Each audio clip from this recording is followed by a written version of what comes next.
नमस्कार मित्रों, अमारी यूट्यूब चेनल आओ भक्ति सत्संग में आप सबनु हार्दिक स्वागत है। मित्रों पवित्र श्राद्ध पक्षना दिवसों दरमियान आपणे गरुड़ पुराणना 1 થી 6 अध्यायનું श्रवण कर्યું અને આજના વિડીયો અંतर्गत આપણે 7મો અધ્યાય છે જેમનું નામ છે બભ્રુવાહન પ્રેત સંસ્કાર નિરૂપણ વર્ણન નામનો અધ્યાય એનું શ્રવણ કરવાના છે। આ અધ્યાયમાં બભ્રુભાવન નામના રાજા અને સુદેવ નામના એક પ્રેત આત્મા વચ્ચેનો સંવાદ છે અને એમાં એ જણાવવામાં આવ્યું છે કે પ્રેત યોનિમાંથી કઈ રીતથી મુક્તિ મળે એ વિશેનો આ સંપૂર્ણ અધ્યાય છે। તો મિત્રો વિડીયોને અંત સુધી નિહાળજો અને વિડીયો પસંદ આવે તો લાઈક કરજો અને ચેનલ પર નવા હોય તો સબસ્ક્રાઈબ ચોક્કસ કરી લીજો મિત્રો। તો ચાલો શરૂઆત કરીએ અધ્યાય 7ની।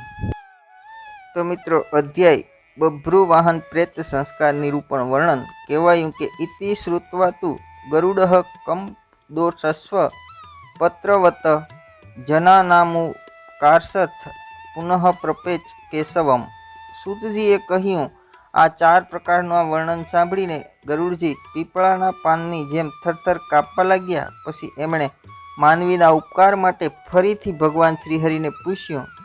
ગરુડજીએ કહ્યું, હે દયાનિધિ, માણસ જાણે યા અજાણે યમની યાતનાઓનો ભોગ ન બને એવા કયા ઉપાયો છે તે જણાવો।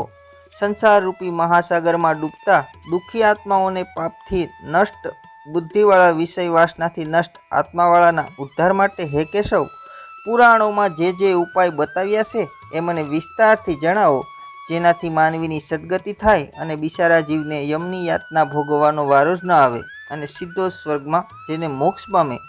ત્યારે ગરુડજીના પ્રશ્નોને સાંભળીને ભગવાન શ્રી હરિ બોલ્યા કે હે ગરુડ, મોતને કર્મ વિધાનને અંતર્ગત જે કંઈ પણ બતાવ્યું એમાં પુત્ર પ્રાપ્તિનું મહત્વ અતિ વધારે છે, કેમ કે જેને ઘરમાં પુત્ર હોતા નથી એમની ભયંકર રીતે દુર્ગતિ થાય છે। પુત્રવાળા ધર્માત્માઓની ક્યારેય દુર્ગતિ થતી નથી। જે પુરુષ પોતાના કોઈ કર્મના પ્રભાવથી પુત્રની પ્રાપ્તિમાં અસમર્થ રહે છે એને પુત્ર પ્રાપ્તિના સાધનો એકઠા કરવા જોઈએ। પુત્ર મેળવવા માટે દાન પુણ્ય કરવું જોઈએ। સાધુ સંતોને જમાડીને પુત્ર મેળવવા માટે આશીર્વાદ લેવા જોઈએ।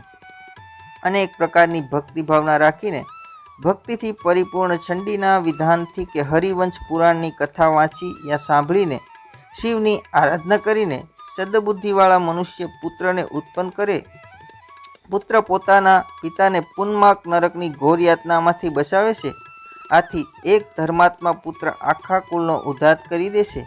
આ ખૂબ જ જૂની પદ્ધતિ છે કે એક પુત્ર જ સમસ્ત લોકોને જીતી લેશે। પુત્રનું મોગ જોઈને પિતા ફક્ત ઋણમાંથી મુક્ત થઈ જતા નથી, પરંતુ તે આ ક્રમથી પોતાનું મુખ જોઈને અન્ય ઋણો, બલકે એ સત્ય છે કે પુત્રનું મુખ જોઈને મનુષ્ય સ્વર્ગની પ્રાપ્તિ કરે છે અને યમરાજના અનેક બંધનોમાંથી મુક્ત થઈ જાય છે। બ્રહ્મ વિવાહથી લાવવામાં આવેલી પત્નીથી થતો પુત્ર પિતાને ઉર્ધ્વલોક પહોંચાડે છે। વગર લગ્ને સ્ત્રીથી જે પુત્ર થાય છે તે અધોગતિ એટલે કે નરકમાં લઈ જાય છે। આ તથ્યને જાણીને મનુષ્ય પર જાતિની કન્યા સાથે વિવાહ કરવાનું ટાળવું જોઈએ। માટે હે ગરુડ, એક જ જાતિના સ્ત્રી પુરુષથી જે ઓરસ પુત્ર થાય છે તે શ્રાદ્ધ, દાન વગેરેથી પિતરોને સ્વર્ગમાં પહોંચાડે છે। પુત્રો દ્વારા શ્રાદ્ધ આપવાથી મનુષ્ય સ્વર્ગે જાય છે। એટલું જ નહીં, પરંતુ પુત્ર સિવાય કોઈ અન્ય શ્રાદ્ધ આપે તો પિશાચ પણ સ્વર્ગે જાય છે। આ વાતને સિદ્ધ સમજવા માટે હું પરલૌકિક દાનના ઉત્તમ મહાત્મય સૂચક આખ્યાન કહું છું, તે તમે સાંભળો। ત્યારે ભગવાને કહ્યું કે ત્રેતાયુગમાં સુંદર મહોદયપુરમાં મહાબળવાન અને ધર્મમાં નિષ્ઠાવાન બભ્રુવાહન નામનો રાજા થઈ ગયો। વિધિવત યજ્ઞ કરતા, દાન આપવામાં દાનેશ્વરી, લક્ષ્મીવાન, બ્રાહ્મણોનો પરમ ભક્ત, સાધુના પ્રેમાળ અને ચરિત્ર આસાર તથા ગુણોથી યુક્ત હતો અને દયા તથા દાક્ષિણ્યથી યુક્ત ધર્મથી પોતાના ઓરસ પુત્રની સમાન પ્રજાનું પાલન કરતો હતો અને દંડ આપવામાં યોગ્ય અપરાધીઓને દંડ આપીને તે રાજા નિત્ય ક્ષત્રિયોનો ધર્મમાં તત્પર રહેતો હતો। એક દિવસે આ મહાબળવાન રાજા સેના સહિત શિકાર કરવા માટે ગયો અને અનેક પ્રકારના વૃક્ષોથી ઘેરાયેલા વનમાં પ્રવેશ કર્યો। તે વન હરણોથી ભરપૂર હતું અને અનેક પ્રકારના પંખીઓ મધુર કલરવ કરી રહ્યા હતા। ત્યાં જ અચાનક રાજાએ દૂરથી એક સુંદર મજાનું હરણ જોયું। રાજાએ તરત જ ધનુષ પર બાણ ચડાવીને જે બાણ અતિ તીક્ષ્ણ અને પુષ્ટ હતું. ધનુષથી પણ 6 કાન સુધી ખેંચીને બાણને છોડ્યું. બંદૂકમાંથી જેમ ગોળી છૂટે તેમ બાણ સુસલાટા મારતું હરણને વીંધીને આરપાર નીકળી ગયું. પણ આ શું? એ હરણ રાજાના બાણને લઈને અદૃશ્ય થઈ ગયું. એ હરણના ટપકેલા લોહીના ચિહ્નોના આધારે રાજાએ પીછો કર્યો અને પીછો કરતાં કરતાં રાજા એક અન્ય વનમાં પ્રવેશી ગયો. ભૂખ, તરસ, સુકાયેલો કંઠ, થાકથી અને અર્ધબેભાન જેવો થયેલો રાજા એક જળાશય પાસે પહોંચીને ઘોડા સમેત સ્નાન કર્યું. કમળ વગેરેના ગંધથી સુગંધિત શીતળ જળ પીધું અને ત્યારબાદ બભ્રુવાહન રાજાએ આરામ કરવા માટે ચારે તરફ નજર દોડાવી. ત્યાં તેની નજર એક વિશાળ વટવૃક્ષ પડ્યું હતું. તે અતિ શીતળ છાયાવાળું અને મોટી મોટી વિશાળ ડાળોથી ખૂબ જ વિસ્તૃત અને અનેક પ્રકારના પંખીઓના સમૂહથી શોભતું હતું. એ વૃક્ષ સૌથી ઊંચું અને મોટું હોવાના કારણે એ વૃક્ષ જંગલની ધજાની માફક જણાતું હતું. થાકેલો રાજા એના થડની પાસે પહોંચતા અધદ્રનિદ્રિત અવસ્થામાં આવી ગયો. ત્યારે એ રાજાએ ભૂખ અને તરસથી પીડાયેલ, વ્યાકુળ ઇન્દ્રિયો અને અસ્તવ્યસ્તવાળો મેલા ચોળાયેલા કપડાં, અતિ ભયાનક, કુબડો, ઊંચા અને દુર્બળ એવા પ્રેતને જોયો. અતિશય બિહામણા અને ડર ઉપજાવે એવા પ્રેતને જોઈને બભ્રુવાહન અતિ આશ્ચર્ય પામ્યો. એ પ્રેત પણ ઉત્કંઠિત થઈને રાજાની નજીક આવ્યો અને હે ગરુડ! પ્રેતે એ સમયે રાજાને કહ્યું, હે રાજન, આપના દર્શન માત્રથી મેં પ્રેતભાવ છોડ્યો છે અને પરમ ગતિને પામ્યો છું. હે મહાબહુ, આપના દર્શનથી જ આજે હું અતિ ધન્ય થયો છું. રાજાએ પ્રેતને કહ્યું કે હે પ્રેત, આ કાળા બિલાડા જેવો કલર, મોટું ભયાનક બિહામણું અને લોકો જોતા જ ડરી જાય તેવું મુખ અને અતિ ઘોર દેખાવ, આવું મોટું અમંગળ પ્રેતત્વ તને કયા કર્મના પરિણામે પ્રાપ્ત થયું છે? તું તમને આ પ્રેતત્વ મળવાનું કારણ જણાવ. તું કોણ છે અને કેવું દાન કરવાથી તારું આ પ્રેતત્વ દૂર થાય છે તે મને જલ્દીથી જણાવ. ત્યારે પ્રેતે તરત જ જવાબ આપતા કહ્યું, હે દયાળુ રાજા, હું તમને શરૂઆતથી જ અંત સુધી તમને સઘળું જણાવું છું. મારું પ્રેત બનવાનું કારણ જાણીને તમે મારા પર દયા કરવાને તરત જ તૈયાર થઈ જશો. સઘળી સંપત્તિઓથી ભરપૂર વૈદિશ નામનું એક મહાનગર છે, જે અનેક પ્રકારના જનપદો તથા રત્નોથી ભરપૂર છે, જ્યાં અનેક જાતના લોકો વસે છે. તેઓ ધનધાન્યથી અતિ સમૃદ્ધ છે. અહીંના મકાનો, મહાલયો, મહેલો વગેરેની શોભા અતિ ન્યારી છે. વળી અનેક ધર્મોમાં ઊંડો રસ લેનારા ધર્માત્માના લોકોનો વસવાટ છે. હે રાજન, એ નગરમાં દેવોનું પૂજન કરતો હું રહેતો હતો. હે રાજન, હું વૈશ્ય જાતિનો છું અને મારું નામ સુદેવ છે. હવનથી દેવતાઓને અને પિંડદાનથી પિતૃઓને સંતુષ્ટ કરતો હતો. અનેક પ્રકારના દાન આપીને મેં બ્રાહ્મણોને અતિ સંતુષ્ટ કર્યા હતા. આ સિવાય ગરીબ, આંધળા, પાંગળા વગેરેને અનેકવાર અનાજ આપીને સંતુષ્ટ કર્યા હતા. છતાં પણ હે રાજન, મારું આ સઘળું સુકર્મ દેવયોગથી નિષ્ફળ ગયું. શાને કારણે નિષ્ફળ ગયું તે હું તમને જણાવું છું. મારે સંતાન, મિત્ર કે ભાઈ જેવું કોઈ સગા સંબંધી ન હતું, જે મારી ઉદ્વદિહાદિક એટલે કે પિંડદાનની ક્રિયા કરે. માટે હે રાજન, જેનું 16 માસિક શ્રાદ્ધ થતું નથી, એના સેકન્ડો શ્રાદ્ધ કરવા છતાં પણ એનું પ્રેતત્વ નાશ પામતું નથી. માટે હે દયાનિધિ રાજેન્દ્ર, તમે મારા પિંડદાનની ક્રિયા કરો, મારો ઉદ્ધાર કરો. કેમ કે રાજા આ જગતમાં તમામ વર્ણનો ભાઈ કહેવાય છે. તેથી હે રાજન, આપ મને તારવાના ઉપાયો કરીને મોક્ષ અપાવો. અગર આપ મારી પાછળ પિંડદાન કરશો તો મારી જરૂરથી સદગતિ થશે અને પ્રેત યોનિમાંથી મારો અવશ્ય છુટકારો થશે. હું તમને અઢળક ધન સંપત્તિ આપીશ. માટે હે બહાદુર રાજા, જો આપ મારું પ્રિય કરવા ઈચ્છતા હો તો આપણે અવશ્ય એવું કરવું જોઈએ. ભૂખ અને તરસના દુઃખના કારણે પ્રેતપણું મારા માટે અતિશય યાતના તથા દુઃખદાયક છે. આ વનમાં સુંદર સ્વાદિષ્ટ ફળો છે અને શીતળ જળ હોવા છતાં પણ ભૂખથી પીડિત હું એ સ્વાદિષ્ટ અને અતિ મીઠા ફળોને ખાઈ શકતો નથી કે શીતળ જળનું પાન કરી શકતો નથી.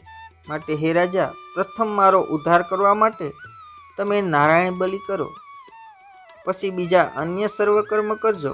આથી ચોક્કસ મારું પ્રેતપણું નાશ પામશે, એમાં કોઈ શંકાને સ્થાન નથી. વેદ મંત્રનું પઠન, તપદાન તથા તમામ જીવો પર દયાભાવ ઉત્તમ પ્રકારનું શાસ્ત્ર છે. જેમ કે રામાયણ, ગરુડ પુરાણ, મહાભારત આદિ સાંભળવું, વિષ્ણુ ભગવાનની શ્રદ્ધાપૂર્વકની પૂજા, સજ્જન માણસો સાથેનો સત્સંગ, આ તમામ બાબતોનો પ્રેત યોનિમાં નાશ માટે હોય છે એવું મેં સાંભળ્યું છે. એમાં પ્રેતત્વનો જલ્દીથી નાશ થઈ જાય અને શીઘ્રતાથી પ્રેતને મોક્ષ મળે તેવી વિષ્ણુ ભગવાનની પૂજાની હું તમને વિધિસર વાત જણાવું છું. ન્યાયથી એકત્રિત કરેલું સોનું એટલે કે 32 ગાથા લઈને હે દયાળુ રાજન એક નારાયણની પ્રતિમા બનાવો. એને 2 પીળા વસ્ત્રો તથા તમામ આભૂષણોથી શણગારો. ત્યાર પછી અનેક પ્રકારની પવિત્ર નદીઓ એટલે કે 7 તીર્થના જળથી પ્રતિમાને સ્નાન કરાવીને સિંહાસન પર એમનું સ્થાપન કરીને પૂજન કરો. આ સુવર્ણમયી પ્રતિમાના પૂર્વ ભાગમાં શ્રીધર, દક્ષિણમાં મધુસૂદન, પશ્ચિમમાં વામનદેવ અને ઉત્તરમાં ગદાધર અને મધ્યમાં બ્રહ્મા તથા મહેશ્વર વગેરે દેવોનું સ્થાપન કરીને એમનું ધૂપ દીપ ફૂલોથી વિધિસર અલગ અલગ પૂજન કરવું. ત્યારબાદ પ્રદક્ષિણા કરી અગ્નિમાં દેવતાઓને તૃપ્ત કરી ઘી, દહીં અને દૂધથી તમામ સ્થાપિત કરેલ દેવોને તૃપ્ત કરવા. ત્યારબાદ સ્વસ્થ અંતકરણથી તૈયાર થઈને સ્નાન કરીને નારાયણની આગળ વિધિપૂર્વક ક્રિયાઓ કરી ક્રોધ અને લોભથી રહિત થઈને શાસ્ત્રની રીતિથી તમામ શ્રાદ્ધ અને વૃષોદ્ગર કરવા. એની પાછળ બ્રાહ્મણો માટે પંતદાન એટલે કે વાસણનું દાન કરવું.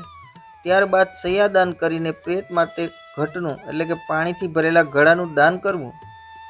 રાજાએ વધારે જાણકારી મેળવવા પૂછ્યું, હે પ્રેત ઘટકનું દાન કેવી રીતે કરવું? એની વિધિ કઈ છે? સઘળા જીવો પર દયા કરીને પ્રેતની મુક્તિ આપવાળા વરદાનની સંપૂર્ણ વિધિ મને જણાવ. આથી પ્રેતે કહ્યું કે હે દયાળુ રાજન, આપ એકચિત્ત થઈને સાંભળો. આવા સુદૃઢ દાનથી પ્રેતપણું સમાપ્ત થઈ જશે અને તેને તરત જ પ્રેત યોનિમાંથી મુક્તિ મળી જશે. આ પ્રેત ઘટક નામનું દાન તમામ અશુભોનો નાશ કરવા વાળું અને સકલ લોકોની દુર્ગતિનો ક્ષય કરનારું છે. તપાવેલા સોનાનો ઘડો બનાવી મહાદેવ, બ્રહ્મા, વિષ્ણુ, કેશવ અને લોકપાલો એટલે કે ઇન્દ્ર, યમ, વરુણ અને કુબેર વગેરેનું મંત્રો વડે આહ્વાન કરીને આ ઘડામાં દૂધ અને ઘી ભરીને ભગવત ભક્તિથી બ્રાહ્મણોને દાન આપવો. આ દાન આપવાથી અન્ય કોઈ બીજા દાન આપવાની જરૂરત રહેતી નથી. આ ઘડાના મધ્યમાં બ્રહ્મા તથા શ્રીહરે અને અવિનાશી ભોળા શંભુનું આહ્વાન અને પૂજા કરવી. પૂર્વ વગેરે દિશાઓમાં અને ઘડાના કાંઠલામાં ક્રમશઃ લોકપાલોનું પૂજન કરવું. હે રાજન, ધૂપ, દીપ, ફળ અને ચંદનથી વિધિપૂર્વક આ સઘળા દેવોનું પૂજન કરીને શ્રી હરિની પ્રાર્થના સ્તુતિ કરીને દૂધ અને ઘી સહિત સોનાના આ ઘડાનું યોગ્ય બ્રાહ્મણને દાન કરવું. મહાપાતકોનું નાશ કરનારું આ દાન સઘળા દાનોમાં સર્વશ્રેષ્ઠ છે. આથી હે રાજન, પ્રેતત્વ દૂર કરવા માટે મનુષ્યોએ આ દાન અવશ્ય કરવું જોઈએ. શ્રીહરિએ કહ્યું કે હે ગરુડરાજ, આ પ્રેતની સાથે જ્યારે વાતો કરવામાં રાજા તલ્લીન થઈ ગયો હતો ત્યારે જ હાથી, ઘોડા, રથ વગેરે સાથે રાજાની સેના તેને શોધતી ત્યાં આવી પહોંચી. આ જોઈને પ્રેતે રાજાને અમૂલ્ય રત્નો આપીને નમસ્કાર કરીને ત્યાંથી અંતર્ધ્યાન થઈ ગયું. ત્યાર પછી રાજા પોતાની સેના સાથે નીકળી પોતાના નગરમાં આવ્યો અને શુભ દિવસ જોઈને પ્રેતે જેમ કહ્યું હતું એ રીતે સઘળું કર્યું.